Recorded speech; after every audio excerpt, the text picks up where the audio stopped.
کہ صلوات ایک ایسا ذکر ہے کہ معصومین نے اپنی دعاؤں میں کٹھن اور کڑے مقامات پر جب پہنچے ہیں معصومین، انہوں نے وہاں صلوات بھیجی۔ سید ساجدین کربلا کے واقعے کو دیکھ کر آ چکے ہیں۔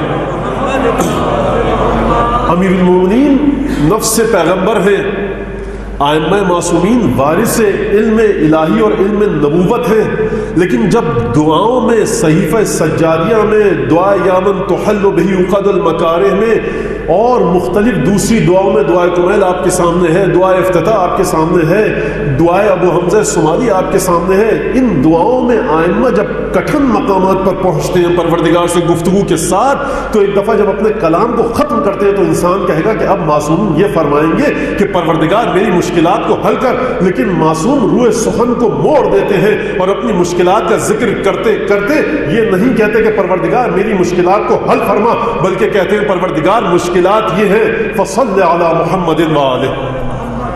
یہ معصومین کا ذکر ہے کہ معصومین اس انداز سے گفتگو فرماتے ہیں کہ کٹھن اور کڑے مقامات پر جب وارث علم علوی اور نبوی کٹھن اور کڑے مقامات پر صلوات بھیجے تو ہماری اور آپ کی کیا ذمہ داری ہے کہ کبھی کسی مقام پر صلوات بھیجنے میں کاہلی اور تساہلی سے کام نہ لیا جائے۔ ختمی مرتبت کا ارشاد ہے کہ اعجز الناس، کمزور ترین، بے دست و پا ترین، لاچار ترین، کاہل ترین، سب سے سست ترین آدمی کون ہے؟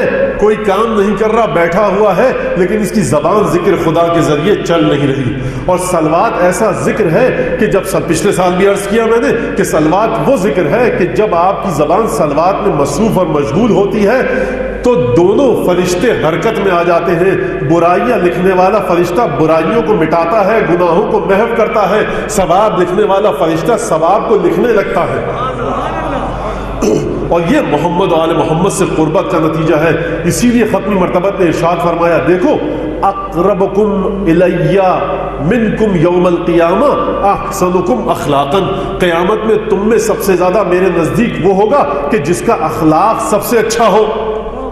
اور یہی ختمی مرتبت نے فرمایا، دیکھو قیامت میں سب سے زیادہ میرے نزدیک وہ ہوگا کہ جو سب سے زیادہ مجھ پر درود بھیجے۔